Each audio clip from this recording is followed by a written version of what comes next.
And welcome, friends and neighbors. It is Monday night. Welcome back to Chiefs Kingdom.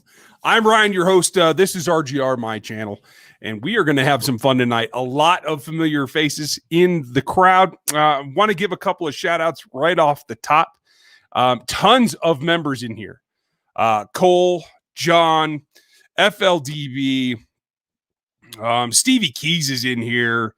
All kinds of folks, and I want to make sure that I don't leave anybody out, so I'm just kind of scrolling through. Curtis and newest member, Matt Francis. Welcome, Matt. Clearly, you've been on the channel before, or else you just have a lot of faith in what little thumbnails I put out. So it's nice to see all you guys. Gary's in here as well. Steve Concepcion's in here. Nice to see you. Plenty going on here, you guys, and I want to make sure. I got a lot to go over tonight, some business type stuff, but dude had a great question for me, and so I will tell you this. My absolute favorite Waylon song is Lonesome Moner and Me, and it describes my mood most days, so that's what I'm going to go for. Plenty of things. We're going to get to all of your questions tonight. If you're not normally on this channel or you just found us, Monday night is question night. So this is going to be a Q&A from all of you to me. I have the headphones on because Dan's supposedly going to be able to join us later, and that's a good thing. I'm looking forward to that, and this is what we do. So if you're new to the channel, make sure you click the like and the sub and the bell notification now so that you can get into it and not have to worry about trying to remember to do that stuff later. It'll also let you know because we have stats coming tomorrow. We have film coming Wednesday. Probably we'll have something for you on Thursday. I don't know if it's going to be a film review specifically or not. And then we're going to get into the game plan. We're going to get into the tailgating, the Kingdom Corner that Danilo does. And the staff around here is flying. So Jeff Porter will probably be here tonight. Aaron Morrow, our fearless mod, will be here at some point as well. And we have a lot going on. The memberships are brand new. If you want to get into those, it's a way that we will probably start tomorrow night with a members only video stream, live stream like this, where the members get to see a little bit more, less professional, a little bit more true emotional take. Aaron is here. I like to see that. And so that's really, it's the off the cuff. It's the not made for network TV version of RGR. We're going to get into that. We have a couple of new wrinkles. I have some new merch that's going to be out here very, very soon. I'm uploading tonight, knock on wood, and I should have something new for you guys. And that goes along with something that's been coming for a while. This is going to be our very first stream that is presented by somebody. If you've listened to me over on Locked On Chiefs over the years, you've heard plenty of things, plenty of options of companies that like to sponsor Locked On, and I have some relationships with some of those folks, and one of them happens to be presenting us tonight on this live stream, and that is my bookie. And they've got a cool deal for you. It's their third annual Thanksgiving free play, and that's always a plus. I think it's your chance to get in there and bet up to $250 without any risk. You can go and do what you want to do, give it a shot, and if you win, great. And if you don't, you get that refund back before the next game. That is their guarantee to you. And new players, when you deposit something, you'll get up to a 50% bonus. So you put in $100, you get 50 that they're just going to give you to play with. It's a nice deal if you want to get into this. And there's somebody that we've had a relationship with for a very long time, so they can stand by it. If you do, that Thursday play starts obviously this week. And if you want to do it, just go check out my bookie. And remember, use the promo code RGR. That'll let them know that you saw it here and that helps us out a little bit. A relationship that continues to grow, and it may be something that stays here on the live stream for quite a bit. So let's see what happens. But that said, there's plenty to talk about. We heard Andy Reid after the stream last night, and if you guys saw us last night, there's a ton of people in here and didn't get to all the questions. Really, questions weren't going to be the big piece last night. So I was struggling, but we heard from Andy Reid afterwards, a lot of interesting things. And Jacob Turner, Dave Lairley, thank you for the membership. Welcome to the group. There were a lot of questions left, and I'm sure you guys are going to hear, so I'm not really going to go too deep into it. Sam Hayes, glad you made it. Nice to see you. Morbian's back. I'd like to see all you guys. I want to make sure that we're going to get to the questions. Now, there's so many comments in here already, you guys. I'm already behind. So I'm going to start fresh. If you've already asked your question, circle back to me and ask it one more time. If you're an old vet around here, you know to put your question marks at the beginning of your question. That always helps me. And if you're new, that's the way to go. You can see here, like Morbian did, put those question marks out front, and that helps me find them. And that's really what it all comes down to, because helping me find stuff is the problem. You've asked before, and we'll ask again, what do you think of Dirty Dan as a cornerback? I think it's not anything that can happen. Dan's challenged with some of the longer stretches, right? If you think Bashaud Breeland looks like he struggles to keep up with speed, which he does, Dan's going to look even worse. He couldn't track Waller. Waller has too much speed for him. Wide receivers are going to be faster than Waller almost all day. So, I mean, there's a lot of issue there. But give Dan a lot of credit. And I tried to give him as much credit last night on the stream as well as in the podcast that, hey, Dan plays his tail off. And despite some mistakes that he makes, some tackles that he blows, he comes up and he has this knack for getting the ball. And so as much as I bemoan the mistakes, the negatives, credit to Dan for what he does and powering through those really and making an impact. So I'm really happy to see his progression. He's been a Chief for so long. He's getting towards the end of his career, and I think that's something that will probably stay right here. And before you guys ask tonight, it's a celebration for me. There's a review up on the RGR Craft channel if you want to see what this is about. It's a fresh hop, but it's specifically like a Christmas fresh hop beer that has that kind of like deep, dark color to it. It's really nice. So check that out. Cameron Fields, I saw your question here too. Don't know yet. I will find out eventually. I just don't know when it's going to be. Sam Ellison, would you say the pass rush is a big concern for the team right now, or has it been a problem against the Raiders? It's been up and down, but certainly against the Raiders, it was a problem, and it does have me a bit concerned. Tactics, how are you? So I called NFL probability has the Raiders at 55% chance of winning when they were at about 22. You never have a 55% chance when you're absolutely right, and I like the way that you put that. Jacob, again, want to give you a shout out. And Dave, thank you for joining. It's nice to see a hog farmer. How about upgrading over Robinson? Well, they got Pringle, but he got hurt, but they just won't play him. I think Pringle is probably the upside there. And quite frankly, they need more depth there. By my count, Robinson destroyed 2 different drives last night, and that is saying something. I'm going to work on the stats tomorrow, and I think some of that will come out. Josh Fan, as defense end higher on our 2021 draft board than once thought. It's beginning to look that way. They have faith in Mike Dan, and they made that investment. Do they need a premier guy? I don't think that they do, and they have to watch out for the bottom line. So I don't think it's going to be like a top first or second rounder kind of thing. But yeah, I think they definitely want more depth there. Tano is in his last year. I don't think Alex Okafor is going to be here again. So there's definitely some stuff there. Let's see. Did Thornhill play? Has he regressed or is he injured? Last and only, that's a very good question. He did play 11 snaps. And what Andy said last night was that they were easing him back into it, which is kind of a misnomer. I'm a little perplexed about what he meant, because Thornhill was playing like 80% of the snaps before that. So there's no easing back in. He was playing a lot. So I don't know if he had a setback, if maybe he was getting soreness and that really amped up over the bye week, or if he went into warmups and had something, or if he had something in practice. But for some reason, they didn't want to give him a full go. I'm not sure what it is, but we'll find that out as well. Before they tell cars in the PM stratosphere. That's a good point. How bad is Byron Pringle injury? We don't know yet. Hopefully we'll know more tomorrow. I haven't seen a degree yet. Curtis, you're absolutely right. The like button helps. Patricia Jones, thanks for your super chat. Folks, if you don't want to be a member, or you're not interested in that kind of thing where there'll be, more colorful language behind the member wall, don't worry about it. If you still want to support the channel, this is a great way to do it, either a super chat or a super sticker, and we very much appreciate it. But Patricia, please come back and ask a question. If you want to support the channel, I want to support you and give you answers to what you want to know. Tactics. Did I miss something? Our run game was successful. It was. And it was successful mostly around the edge, not getting into the A gaps too much. But I was happy to see it, I have to admit. Let's see. Curtis. Yes. Thank you for pointing that out. How does Sorensen get burned all game long when he played? That's a great question, Spencer. Like I said, he's got that knack for it, and he just kind of comes back with them. Tactics. Yeah, you have a good point. We'll see what comes down with that.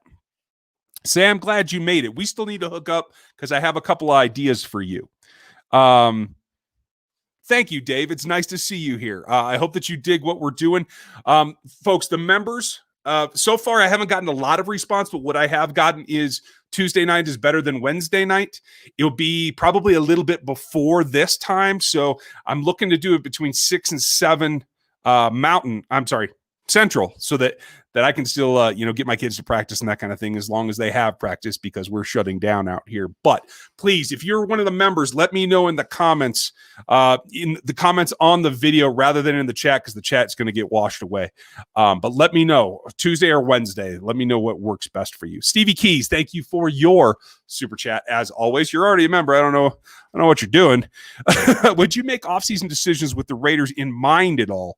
What upgrades would you be looking for to make next season? I wouldn't be making things specifically for the Raiders because I don't have to. Everything that I've been telling you guys for the last couple of years about getting speedier corners, about getting more powerful DNs, that applies across everything. I think the Raiders are doing a good job of exposing the Chiefs' shortcomings in some ways, but I don't think that changes the plan. I think they're still steady. I think it's going to be fine. They just got to get that talent. This is going to throw every team for a loop when they get down to 175. It's going to be trouble. Do you think that Eric Berry and Derek Johnson were so smart that they saved Bob Sutton's job for years? Maybe a year or two. I do have to admit that. That's a good point, Tactics. Chris, hope you're doing good in Oregon. Do you think the D is focusing on stopping the run, slowed the pass rush? I do not. I thought it looked pretty lethargical all night long, and it didn't have anything to do with trying to stop the run. They didn't run that much. If I pull up the stats again, let me pull this up. I don't think they ran hardly at all. I wanted to say 15 carries. And if I go back and check, if I can get my PDF viewer to scroll. Let's see, rushing, 17 for Jacobs, 5 for Booker, so 22 rushes. But the Chiefs did good, held them to 3.4 on the day. That is a good outing. Brian Windemeyer, why is Frank so disappointing? I think Frank's just waiting to get going. I don't know what it is. I don't know if he's having physical trouble. I know his knee was bothering him for a while, but it's got to pick up here soon, and I think he knows that. And I think he's a guy. Maybe they realize that they're planning on playing extra games this season. I think maybe it's just everybody's pacing themselves a little bit too much, it feels like to me, but that's just my feeling. Brian, what's the deal with Jones and Snead on the sideline? Do you see Jones' snarky tweet to a guy in 6'10"? No, I didn't see that, Brian. I don't follow the players too often because there's just too much for me to try to keep track of. It looked to me like Snead said something that maybe he shouldn't have. Looked like somebody got pissed off. It looked like Jones was going to talk to him, not like they were in the discussion, like in the argument together. I take it as Snead is a guy who was a leader on his college team. He's a guy who wants to win. He didn't have a lot of success. I think that from what I get of his personality, and I haven't interviewed him yet, I fully admit that, I think he's a guy that's pretty fiery. And so good for him for calling him out if guys aren't doing their job, but I think it rubs somebody the wrong way, and hopefully we find the details out here pretty quick. Firefighter Farmer, how are you? Thanks for the super chat, bud. Can you give us insight on what happened with the scuffle? Okay, same topic. Gotcha. I don't know anything specifically yet. That's what I think, but I am not in any way certain. Oh, shoot. Lost something here. Trying to skim through the questions. A lot of you guys are on the same thoughts there. Spencer, is there anyone that you thought Mahomes wasn't going to take the team? No, there wasn't. Sam, what do you believe is the key to the defense turning it around? Why is the defense playing as poorly as it is right now when they really played well early on?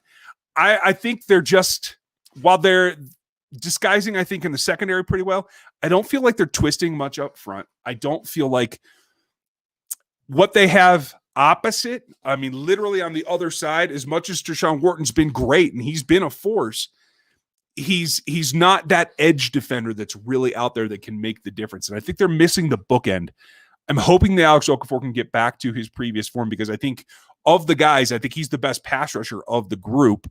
He was on track for a career number in sacks and pressures last year before the injury. So that's what I'm hoping.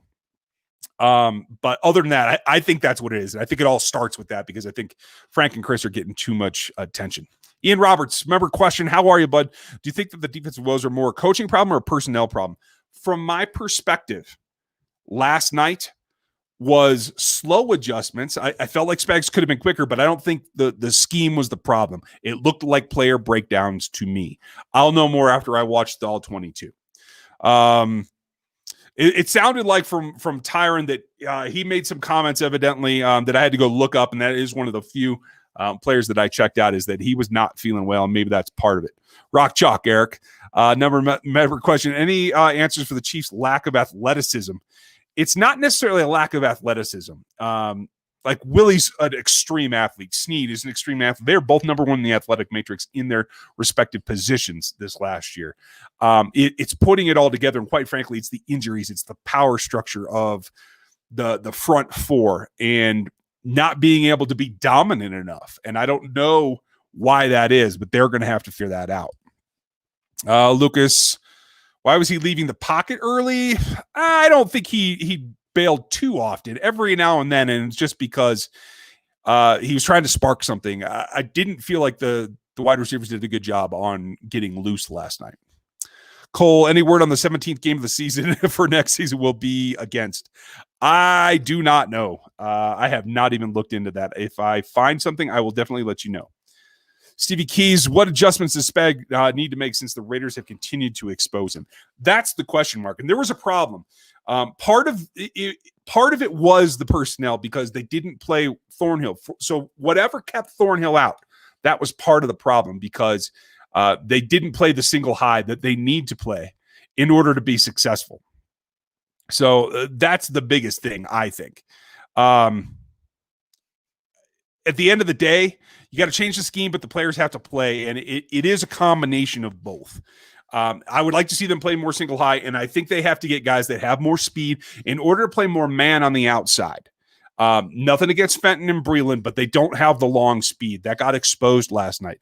Even Ward, who has good speed, got run away from. There's a couple of passes, one in particular that I remember, a guy got behind him, I think it was Aguilar, and they didn't complete it. That could have been a huge bad play for the Chiefs on that one.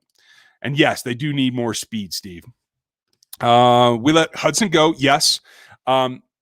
Paying centers is not something this team is going to do. And you've seen that carousel, and that's legitimate. You have a solid point there, but I don't think that that's something that's really going to change, to tell you the truth. Adam Daughtry, how are you? Division games are supposed to be hard, but it seems like they're getting harder. It is, and it does come back to that stuff where everybody's giving you their best shot. I think it's harder for the Chiefs to motivate themselves, to tell you the truth. So at the end of the day, you got to find a way to get up. And maybe that's the manufacturing, inspiration like Tom Brady used to do. Like, I don't have a problem with that. If that's what you got to do, that's what you got to do. Ian, good question. Yesterday, you talked about Gruden having Spags' number. Made me think about DC's asking Sutton for advice. That's been the same for DC's asking Spags for advice. I don't know. I can't confirm the part about people asking about how to attack Spags, but he has a track record. Like, some of the things that he wants to do, and his defenses are always predicated on the front four getting pressure.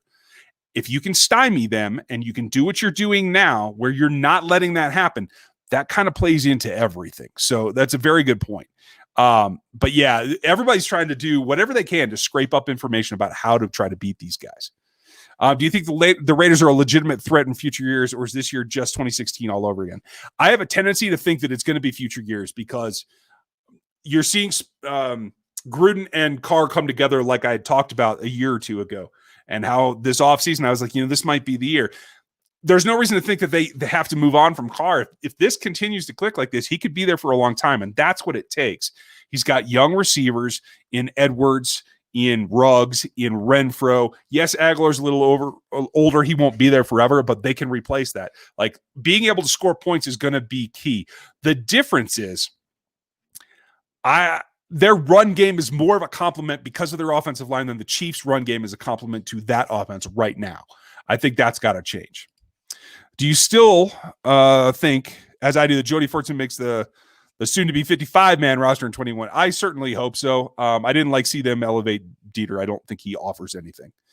Honestly, I feel like people are overreacting about the defense. At the end of the day, we still only gave up 17 points per game to teams not named Raiders. And that's a very good point. Chris Warner, don't think Robinson's getting paid this offseason. I don't either. He'll probably be available. I just hope he doesn't end up right back in the same seat, which I think probably has a tendency to happen. Okay. Oh, look, Dan made it. He's waving at me like, hey, remember me? Hi, guys. Back. Nate Altick, seems like, that's the one I just answered. Sorry, you guys. You guys are moving really nicely tonight, and I'm not keeping up with you. How are you, Dan? I'm okay. Good. Another day out, right? Sorry, she just started crying, so I'm just looking in real quick. Yeah, that's the way that it goes. Why does Deandre get all the blame and none to Matthew? Nathan, you have a good point, and I said it. I called out several plays last night that Tyrann Mathieu did not make. He did not have a Tyrann Mathieu game. That might have been his worst game as a Chief, to tell you the truth. So, blame is a different story, though, because I don't think giving up big plays. And quite frankly, it's more consistent that Dan makes some mistakes than it is Tyrann. So you get a little bit of benefit of the doubt there, don't you think? Yeah. I mean, we kind of saw Tyrann Mathieu one-on-one with Darren Waller a few times, and I can't blame him for missing tackles against a guy twice his size. Yeah. I mean, it's hard for me to do that, but you said it yourself. It was not a Mathieu kind of night, and even he came out after the game saying he didn't feel good. Whether that means that he was just uncomfortable in the game or he was a little under the weather, which is probably what I'm leaning more towards because he just looked half a step slower than we would have expected from him. So I think that he was dealing with a little bit of something, but I don't blame him for a lot of the stuff one-on-one with Darren Waller. I can't bring myself to do that. Yeah. I mean, hey, it's got to be much more of a pattern for me to get to that point. Jeff, if you missed my earlier one, my thoughts remain the same. DeMarcus can make some plays sometimes, but he's not reliable. You saw him cost them drives, not plays, but drives last night. That's a big problem. I wouldn't bring him back. I thought somebody was going to give him a chance last year, and it didn't happen. And because of the cheapness of that contract, they brought him back because he's familiar with the offense. That's fine. I think Byron Pringle should be getting his snaps. That's just the way that I feel about it. So, that said, Justin, there should be a join button across from the RGR logo in the channel description. If not, it's country dependent. I'm not sure if you're in Canada or something. I think Ian or Adam had some problems joining from Canada, so I don't know if that's part of it or not, but check that out. Let's see. There was something else too. Sam, the tweet was the CDOT. Okay, I'll have to go check that out. I had not seen that. Aaron Hazel, welcome. Thanks for joining. I think this is going to be fun. It's nice to see all you guys get on board. Shocking Rocker, your show is awesome, and I always feel for it. Well, thank you. I appreciate that. And thanks for the super chat. But ask me a question, too. You got to get something for it, man. I believe in paying y'all for this stuff. Ryan's one of those people that he'll feel bad if you don't get your money's worth. So if I will. I will. I mean, it's just one of those deals. Let's see. Stevie, did you make this for our D-line? No, the dumpster fire icon is not for the D-line. I made that in general, but feel free to apply it for them tonight. That's perfectly fine. I mean, complaints are legitimate. They didn't play well. It doesn't mean they can't. Part of it is motivation. Part of it is health.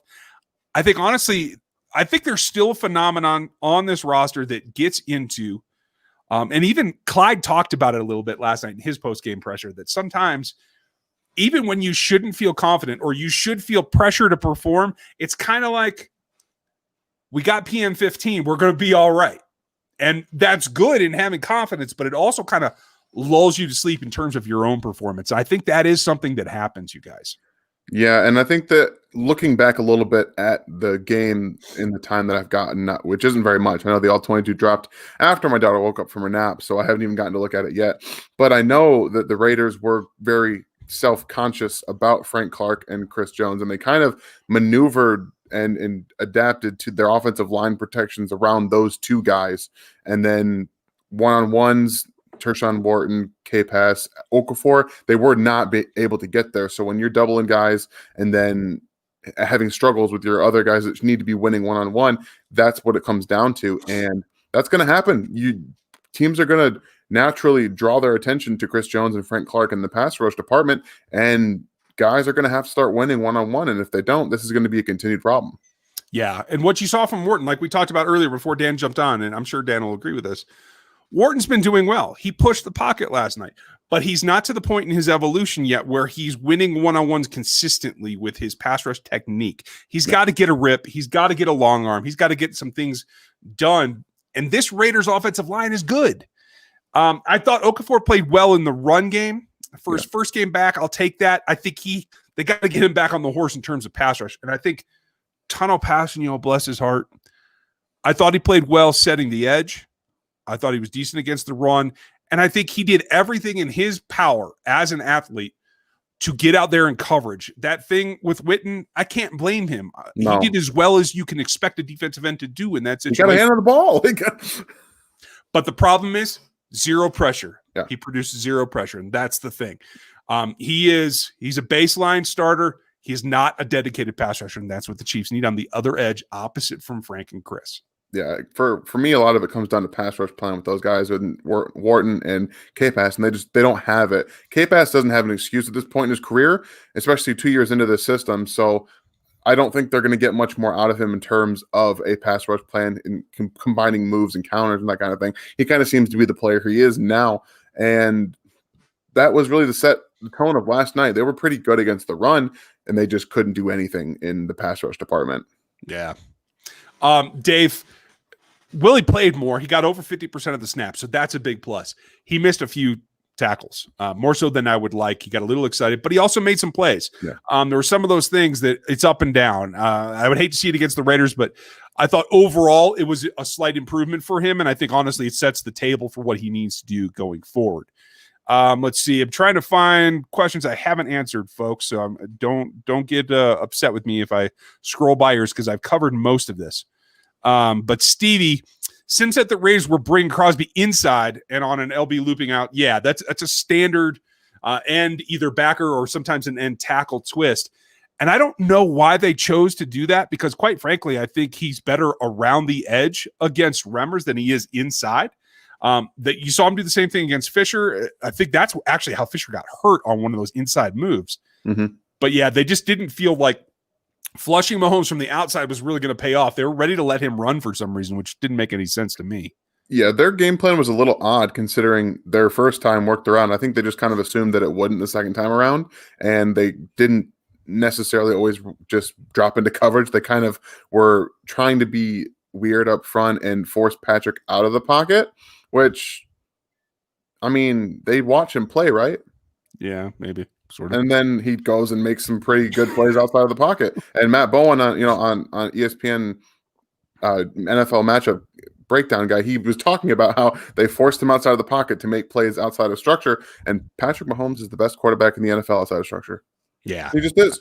It was not the smartest plan. Give Gunther credit, though. I thought he did a pretty good job, but that particular aspect of it is not what I think probably helped them much. Ryan White, I need some positivity. I'll try to find some for you, bro. What makes you think that last night's defense can play with or stop the Bucs next weekend? Here's the thing. Brady's not going to pull the trigger quite the same way that Carr will. So I feel like Carr had a good game plan, and he was able to get the ball out fairly quickly. Brady wants to do that. I'm not sure that he can do that with his targets. I know he's trying to get to AB. I feel like he's a little too focused on that. I feel like you have to let some of the things develop with Evans. I mean, if he even plays, Goodwin I'm so iffy about. I think the key comes down to, are they going to throw to the running backs? Because that's the thing that I think is really going to get them some yardage. Not to look too far ahead, but no. The big thing for this is, one, you've got Bucs coming off a Monday game, just kind of always is that way. And this is not a Raiders offensive line. It's not. They're not a very good offensive line. they have to get pressure on Brady. And this is going to be Spags' time to get that game plan proper and to show that he's now able to do this. Because if you get Tom Brady, you saw it against the Saints, he is not good. Yeah. He's not good if you can get any sort of pressure on him. He's not going to be as mobile as Carr is. And Grant, Carr's developed in that aspect of his game. He's mobile. He can get outside the pocket and work a little bit. He's got very good footwork. Yep. Tom Brady has great footwork inside the pocket. You do anything to make him alter that, he is very bad. So yeah, he's basically almost Phillip Rivers at this point. You get him outside of this pocket, he's done for. They have to find a way to get pressure. They have to. That's where the bad stuff happens. Yeah, you all saw that duck throwing up. He just threw across the field on 4th down. That's what you want to do, right? And guys, I'm just trying to highlight some of your posts here because I'm not going to be able to answer all of them. Let's see, Gary. Tight end. Oh, okay. End. Okay, yeah, you're probably right. Yeah, I would love to say that, but I've been saying that for 3 years, so probably not. Parent regression of the defense scheme based, or the players simply not performing. It's a bit of both. I think it's more right now on the players, but it falls on the coaches to not put their players in bad positions that they're not prepared to do. Having Dan play high safety is not good. Even Tyron, he's great. He's an all-around player, but he's not a free safety. No. Unless there's a reason that Juan Thornhill is not feeling 100%, that he should have been the high safety all night. You can play single high if you have Juan Thornhill out there. That's just what it comes down to. Okay, good. So I'm not crazy, is what you're telling me. No, unless Thornhill's not 100%, which I would have to imagine. That's right. This is clean. Thank you, Sam. Jason, thank you very much. Been following the content for a while. Appreciate that. Remind me of your football background. Okay, so walk on in college.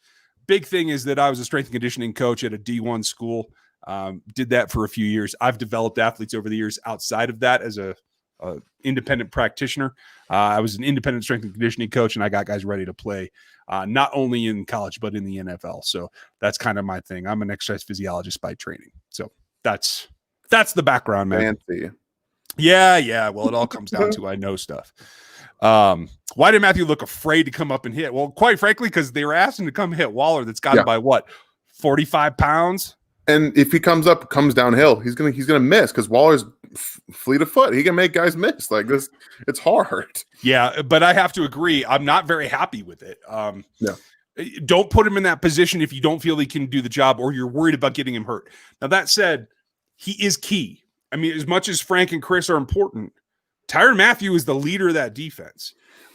So much so that Pat Mahomes is like, I'm going to take the offense, and I need you to take the defense. Yeah. That is his job. You lose him, it all falls apart, in my opinion, because I don't think he's much better if you're going to – in my opinion, from what I've seen from him, this is he's got to be off the ball in coverage, not necessarily man-on-man. He doesn't have the speed or the agile quickness to really keep up with a lot of these guys.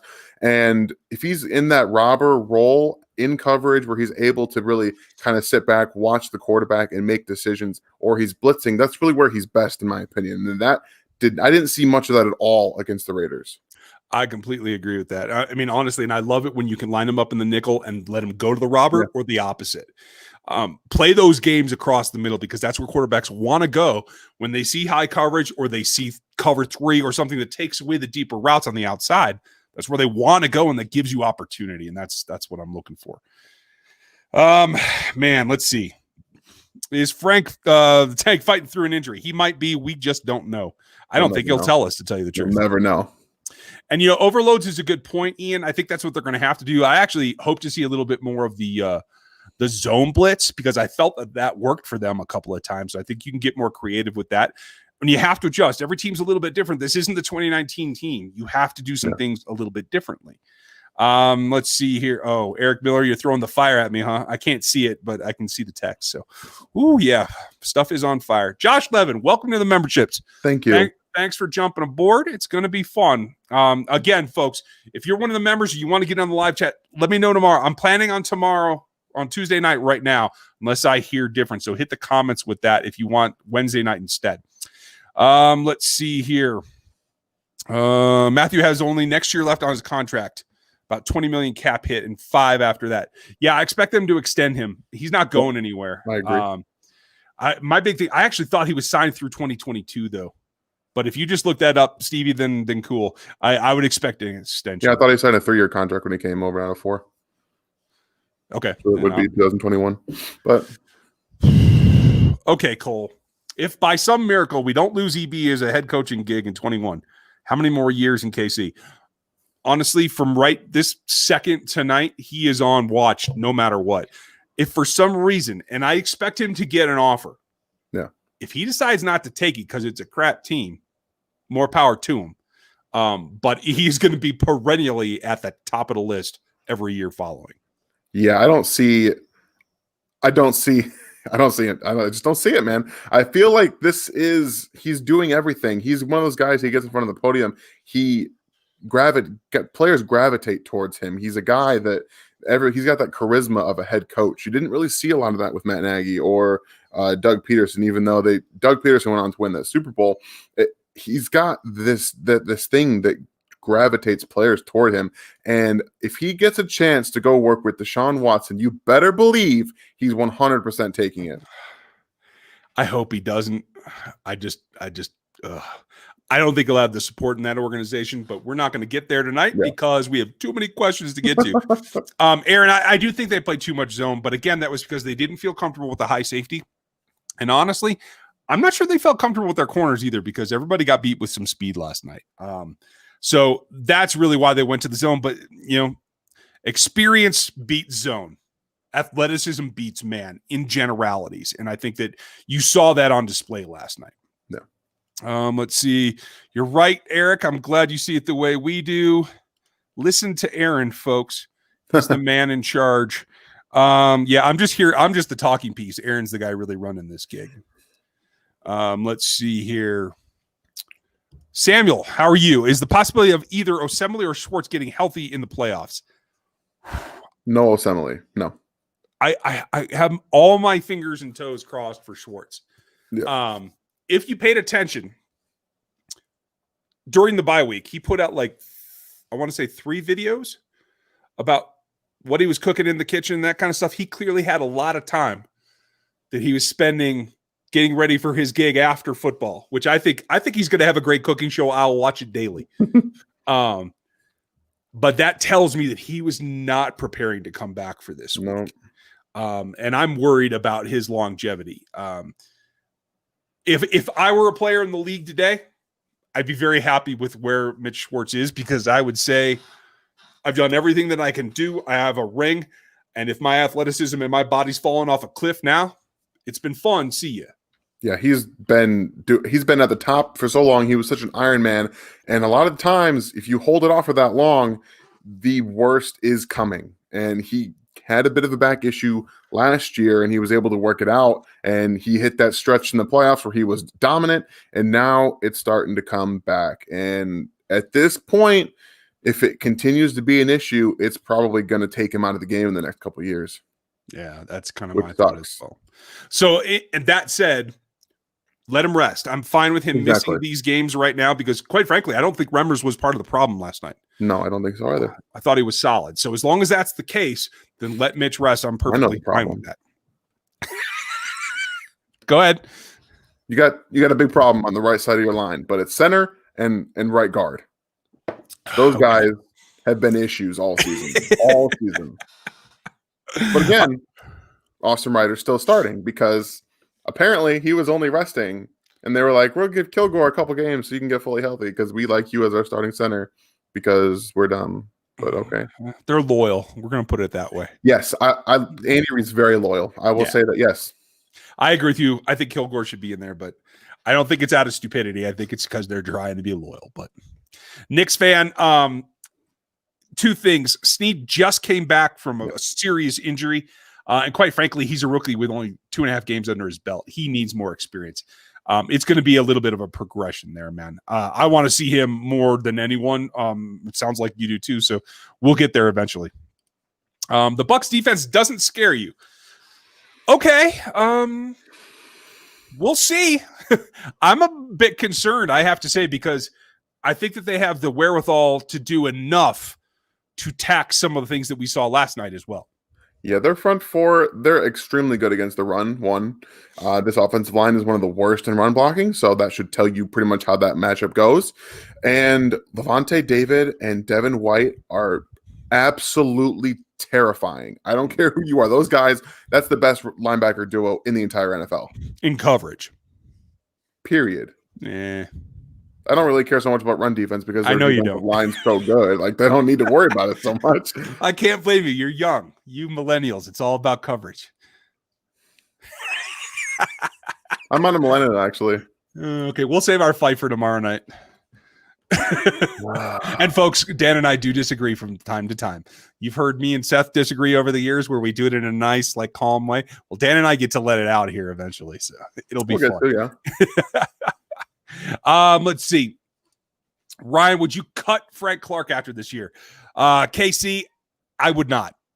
I don't know if it's an injury. If it's not, I would definitely be up in that kind of, yo, you're not the guy that you said you were. And I think that's the kind of thing that Frank Clark bows up for.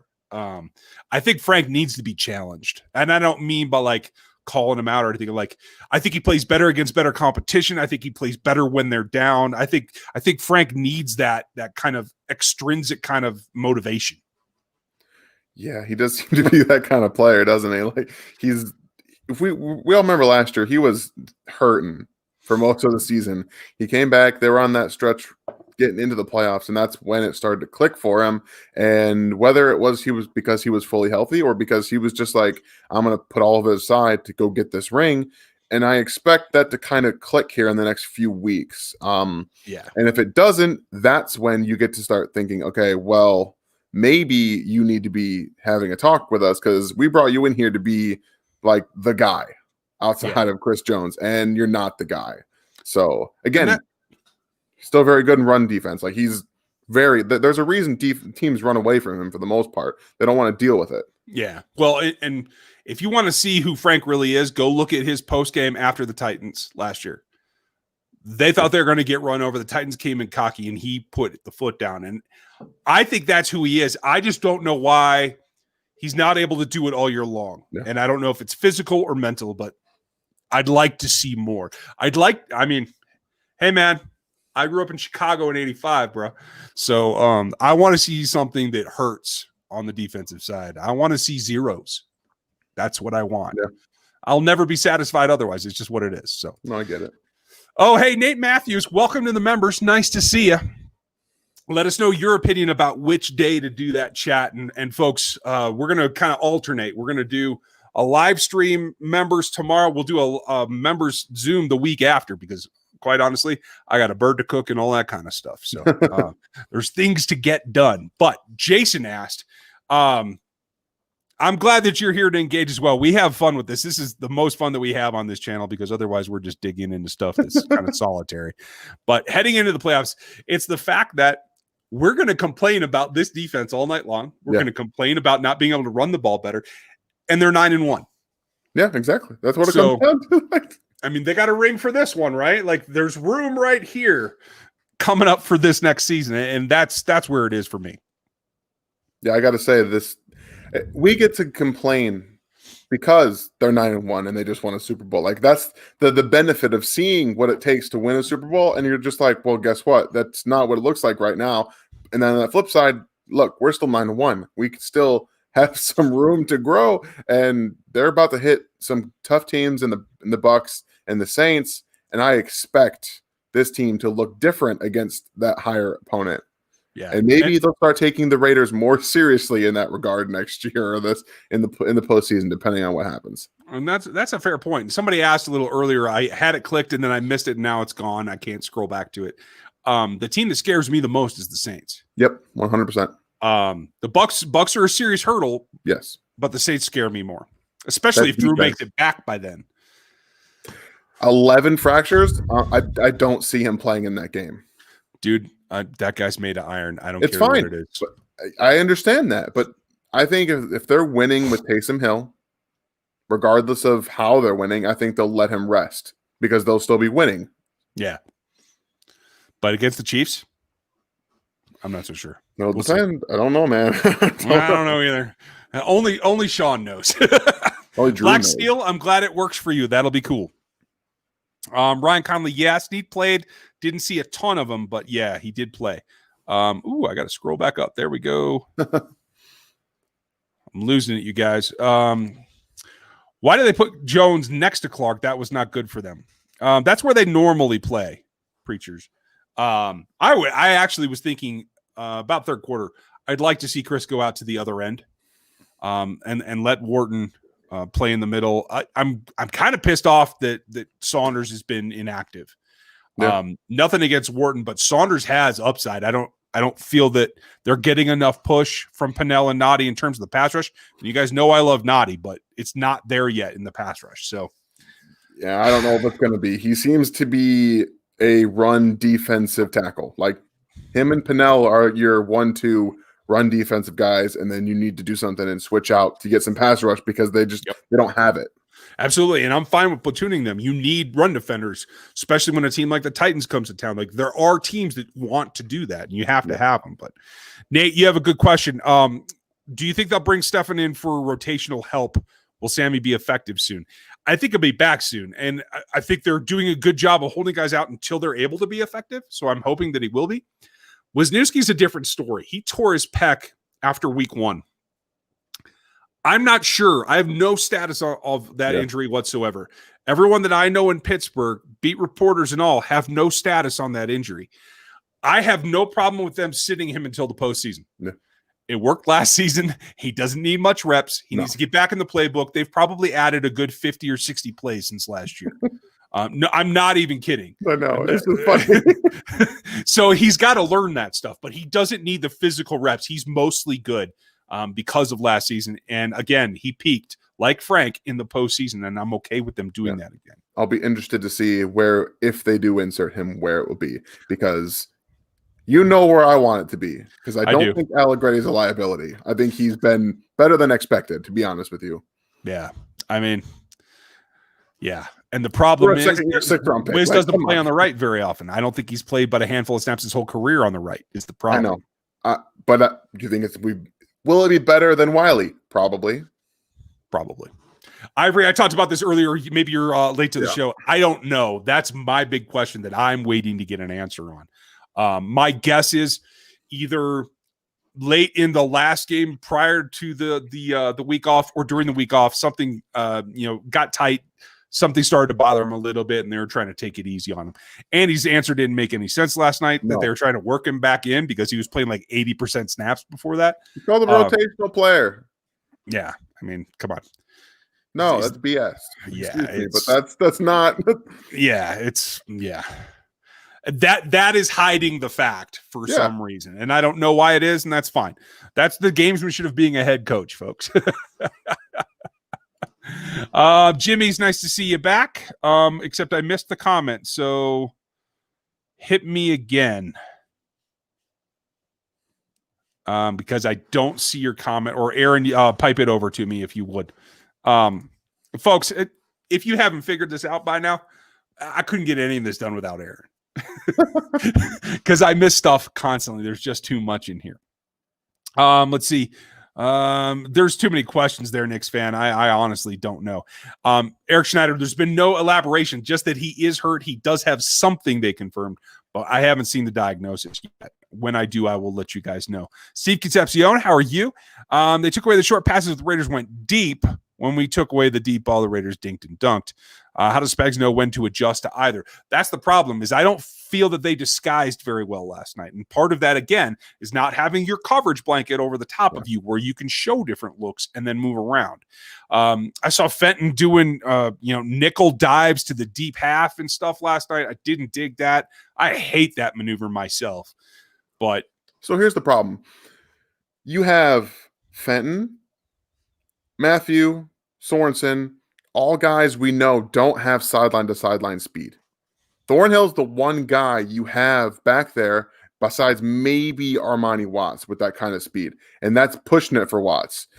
When you don't have him out there, the offense can then really regulate what they're doing based on the coverage and who's in the back end.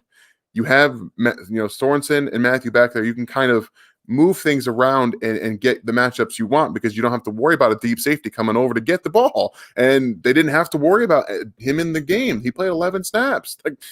So again, we've talked about it, and yes, we're all very mad about it. And hopefully, if he's injured, he gets better soon, because without that, without the speed back there from him, it's a problem.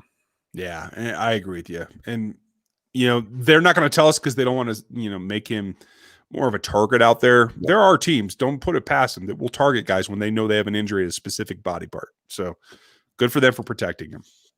Lucky Croc, thanks for the super chat. Much appreciated.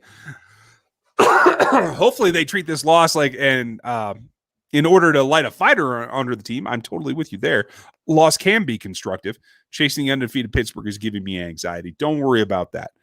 It doesn't matter, especially if they go to the 16, which they keep talking about, and there was more cases reported today in Baltimore.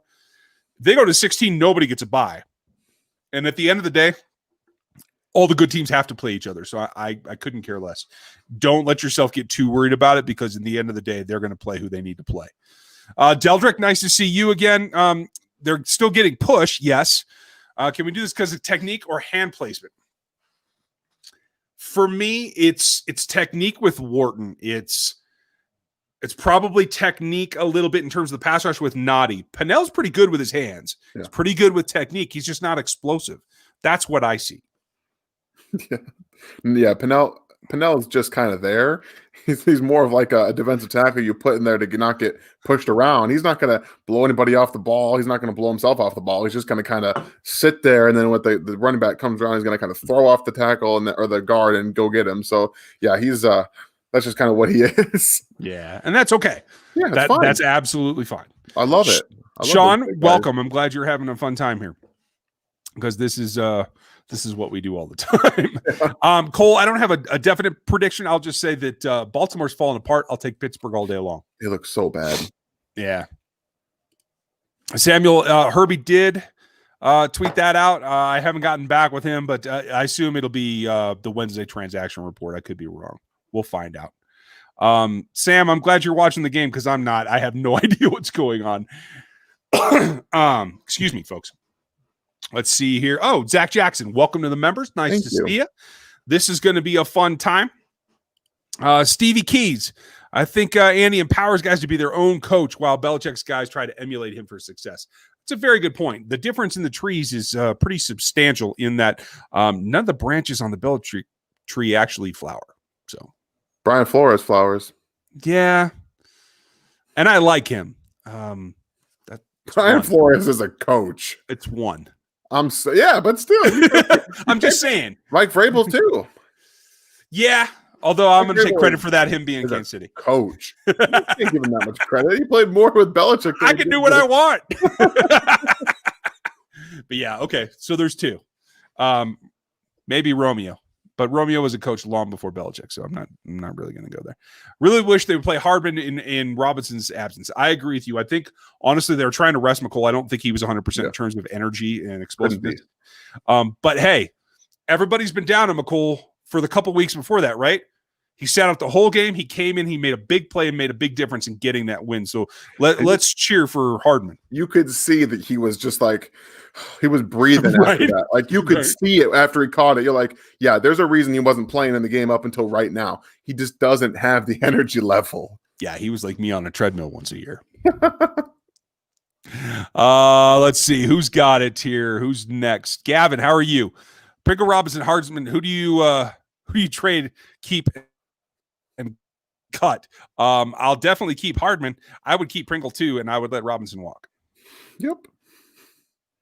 Yeah, hopefully his injury isn't too bad. Daryl, you're in for tomorrow. Okay, super cool. I think we're closing in on a decision here, members. Let's see. Sam, do you think Frank overrunning his pass rush to get to the QB is part of the reason he's struggling in the pass? I mean, it's not that he's doing it on purpose. Tackles understand that he has trouble cutting back to the inside without a spin move. And that honestly takes a lot of his momentum out from him. And so they're pushing him past them. It's not a conscious decision, but yeah, I'd like to see him be able to hand fight a little bit more. I think personally he allows too much contact to his shoulders to counter more effectively other than the spin. So I'd like to see him do more of that. Yeah, he's like a high energy type of pass rusher. He expends a lot of energy with his arms and with the way he moves his body. And unfortunately, that's going to lend itself to being pushed outside the pocket a little bit too often. But he's just got to hone it in. He can get some of those bull rushes. He's going to flatten some people. That's just how he is. If he's fully healthy, I mean, we'll see. Yeah. Denny, a little bit of an experience, a little bit of lack of fire, I think is my thought. How worried are you about the defense looking bad back-to-back weeks? If it were the same thing, I would be more worried, but it is concerning. I think they have to get this figured out, Yeah, this should hopefully be a wake-up call. It's a little too early on Joe Judge there, Eric. It's a lot too early on Joe Judge. It's not even close. I mean, don't get me wrong. I think the Giants have been one of the only bad teams that have kind of improved every week, but like they're still bad. Like, yeah. And some of the things that we've heard about Joe Judge, I'm not so sure he's going to last there. Yeah, don't be an offensive line coach for Joe Judge. That's all I'm saying. Gary, how are you? Thank you, sir. Let's see. Oh, man, you guys are all over it. I like this. There we go. Nate Matthews, you're back. Oh, and thanks for the super chat, too. I don't know if it was asked before. Do you think the playoffs will be a bubble situation to ensure the Super Bowl? And he's from Nebraska, too. Nice. I got my brother-in-law lives up in Lincoln. Don't go out on the streets drunk. He will get you. I'm just going to tell you now.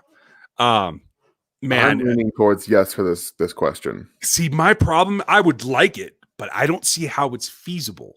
Yeah.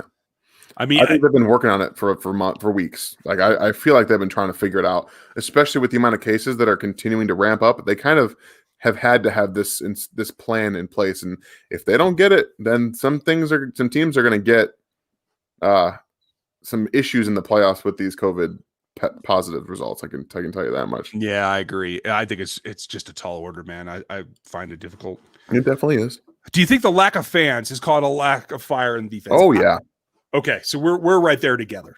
Easily, I think that's number one thing. You can hear Derek Carr calling everything out. Like, that the fans' interactions help teams. Like, there isn't, I know that people say that, it doesn't really do that. But again, defenses around the NFL are down this year. And it's because, in my opinion, there's not that much crowd noise, and offenses can communicate easily without having to, waste time on the clock and then burn timeouts because they're busy trying to communicate. So I definitely feel like there's some issues on defenses because there's no fans. Yeah, I agree with you. I mean, honestly, if I hear Derek Carr say we're good one more time, exactly. I'm going to lose it. I think you just said it again. Oh, yeah, let's stop it. It's making me crazy. Nate Matthews, thank you. Hey, Laddie Morse is here, folks, from Arrowhead One. How are you, Laddie? Let's see. Nate, Sean, up in North Platte. Okay. Nice. I will be there later in the year, so maybe we'll have a beer. Aaron, Bulls fan. Well, yeah, I mean, hey. Who wasn't? Yeah, I was a big Pippen guy until he walked. That's not surprising. He plays defense. Yeah, I know, right? Shocking, right? Why don't I watch the NBA? Because nobody remembers what defense is. Oh, they really don't. They really don't. That's why I won't watch it. I'll watch college ball all day long, but I will not watch NBA. Travis, Snead was back last night. Juan was back last night. They just didn't play much. Hopefully that changes here soon. We'll find out. Nate, some of my guys, Seth Corser. Oh yeah, I'll get Seth back on here. If you didn't know, Nate, Seth was on Locked On Chiefs with me for a number of years. He doesn't like to do video. I've tried, and eventually I will get him to do video. But he was just on Locked On Chiefs last week with me. So there's opportunity there. We'll keep working on him. Send him a note, if you will, Nate, and tell him he needs to come on here and show his face a little bit. Okay, so Aaron's with me. College, yes. NBA, no. Let's see here. Okay, just driving. How are you, man? Hopefully you're not driving right now, but I appreciate it, and thanks for the super chat. Every week. Hey, Makes me nervous, man. I know how terrible I am with one thumb. No. If playoffs started today, Raiders and Chiefs, Raiders at Chiefs. Okay, yeah. And that's what we were talking about earlier. Like a third go is always tough, but I expect if they get the Raiders at home that is not as close as it just was last night. Man, I don't know. I don't trust Spags right now to adjust to that, and I think that it would be very close. I think it would be just like we just watched last night. Whoever's got the ball last wins. Yeah, it may actually be. Quarterback in 32. No. Dan and I are in agreement on that. No, Earl is done as far as his availability for me. Right. Laddie, you got a good question, and I've been thinking about this lately too. I think he's now the front runner. Unless Russ has a big comeback, I think he's in the driver's seat. Yeah, and the only way that Patrick Mahomes doesn't win this MVP award is if he starts throwing picks like Russell Wilson was throwing picks and turning the ball over. And since I don't see that happening, he's going to probably run away with it. I don't see anybody else really touching him to this point. Yeah, I mean, they have two good defenses in the Bucs and the Saints that have to come up against them. But, I mean, I got to think right now, I'm big on Kyler Murray, and I said going on 8 weeks ago now that maybe this is his year. We've seen that Patrick do it as a sophomore, his second season started. We saw Lamar do it his second season starting, and now Kyler. But he's not quite continuing where he was earlier in the year. So both he and Russ would have to make a serious push here in the next couple of weeks. Yeah, he's got to stop throwing picks too. They're both throwing interceptions. And the thing for Murray is that he's adding running and touchdowns, rushing touchdowns to his resume. If it was based, on something that's his passing, it wouldn't be close. But he's been so spectacular running the football that it's just adding to his resume, which is obviously a help for him. So if he can stop turning the football over, he'll make a run for it. Zach, I am really happy to hear that. That's impressive. Yeah. Hey, cheers. It's totally paper thin right now. I will tell you that. It's not going to stay that way. I did have a conversation with my fiber producer. They are laying glass fiber right now, and hopefully they're saying the first of the year now. They said that last year before COVID.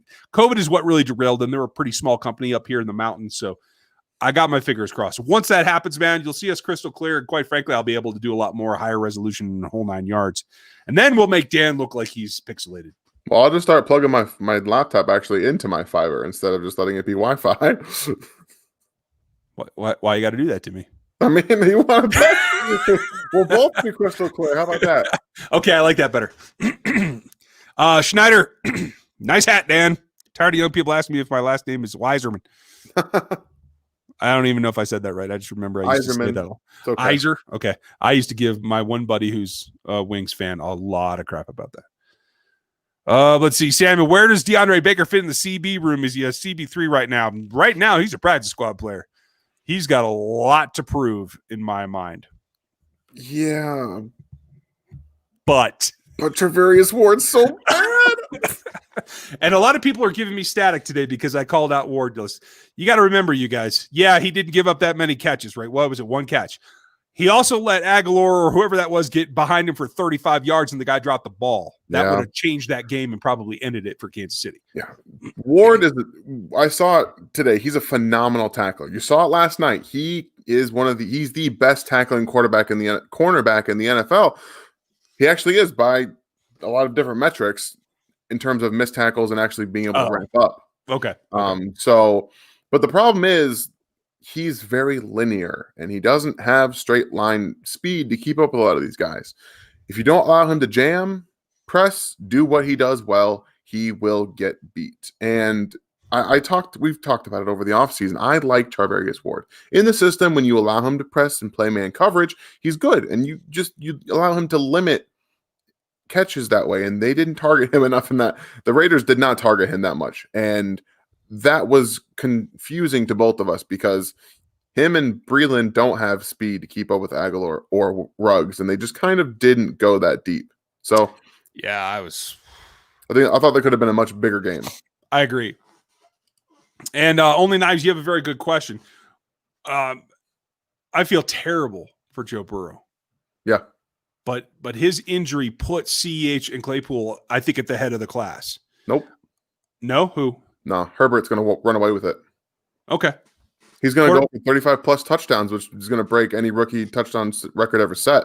It doesn't matter if they're not winning. He is not the reason the Chargers are not winning. Let's just be clear about that. That defense has done nothing to help him, and he has been phenomenal.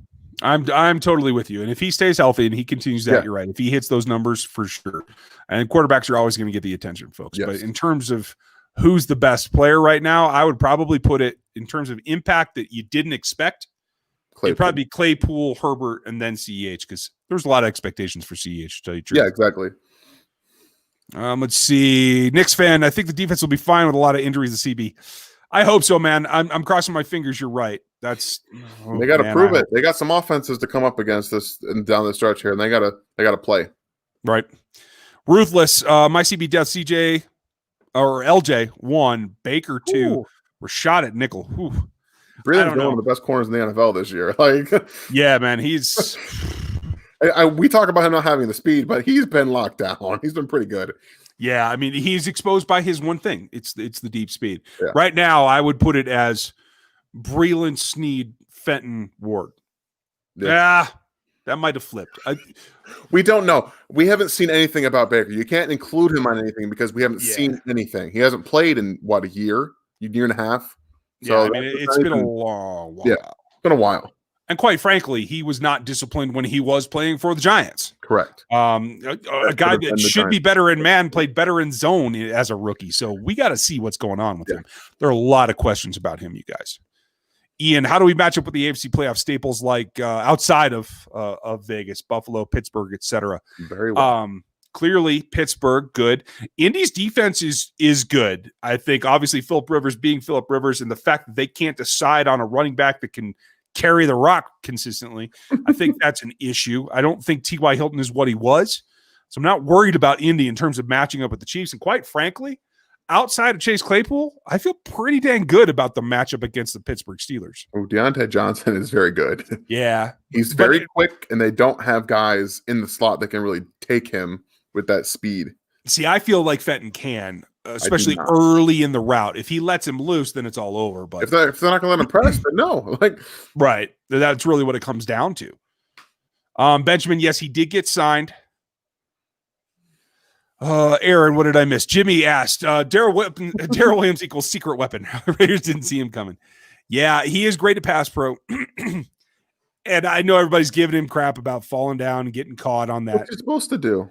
Yeah, I mean, honestly, he's an outlet there. He's a weapon of last resort on that point. Exactly, and they brought pressure, and he didn't have a choice but to throw it to Darrell Williams. Yeah, I mean, you can't put that on Darrell. No. But yeah, Darrell's not the most explosive guy out of those three. That's for certain. Big disappointment for me last night was a single player coach went and did post game kind of sketch. Well, yeah, they're not going to put it out there because, quite frankly, those guys were pretty embarrassed. You put Tyron on that podium, he's cussing. Yep. Yeah, I mean, he's going to let it out. And so I think that was smart by Chiefs PR, good for them. And quite frankly, let him stew on it. Take it to heart and figure your stuff out because you got to be better. Oh, yeah. I think Deandre Swift could be in the running too. Yeah, I mean, he hasn't played enough. That's what I'm saying. Like, if he kept up his pace right now, possibly, but I don't see it either. He's injured right now. He had a concussion. He missed last game because of a concussion. And did he? The Lions are the worst. They're even worse than the Colts. They're playing Adrian Peterson over DeAndre Swift until 2 weeks ago and maybe the week before that. They're terrible. They don't know what they're doing. DeAndre Swift is easily the best running back they have on that roster, and they continue to trot out there Adrian Peterson. Yeah, I hear you. I would like to see him get sole possession, to tell you the truth. Morbian hit me again. I'm sorry I missed your question. Gary, do you think the football on Thanksgiving would be better without Dallas and Detroit? The Washington footballs are playing too, guys. Right. although I will say this, more power to Alex Smith. I want to watch him play. I do too, and that's he's going to draw a crowd because people want to see him. He won his first game last week. It's crazy. Oh Lord, we're 10 minutes over the hour already. I'm sorry, folks. I didn't realize that. Football. Yeah. Hey, this is what happens. David, I'm glad Morbian hit me again. Let's see. He asked, did I hear correctly that Andy Reid is the winningest coach of all time on Yes. road games? Yes, you did. That was they put that graphic up. I think it was 6-13 before last night. Yeah, that just tells you. I mean, of all things, if that's where you're going to win, that's impressive. Okay, good. I'm glad we got that. Thank you again, Aaron, as always, saving my bacon. Dan, thanks for jumping on here. I'm glad you made it. Yeah, it's fun, man. We lose track of time talking about football. I mean, What better way to spend a night? It's the way it goes. Welcome to Monday night. Guys, go watch the rest of the game that's on now. Enjoy yourselves. All you new members, welcome. I think at this point, it's safe to say, unless there's a backlash, we will go tomorrow night, probably a little bit earlier in this because of my schedule. But we'll get that members chat going tomorrow. The rest of you, if you want to join, feel free anytime. It's like a daily thing. You can join whenever and you can stop whenever. Up to you. Laddie, glad you made it. Nice to see you. And folks, we'll have, by the numbers tomorrow, we'll have film later in the week. Have a great Thanksgiving, because I won't talk to you until then, except for, whatever. But Dan, enjoy yourself too. Feed the baby. It's important. She's asleep, and I'm probably going to go to bed early tonight. I'm dragging. Rock on. You got film to do. That's cool. Yeah, I know. I got to get through that before I can go to sleep. So, Jeremy, glad you made it. Welcome to the memberships. Aaron, thank you as always. Jeff Porter, we'll talk to you in a bit. Folks, you all have a very good and safe evening. We'll talk to you next time.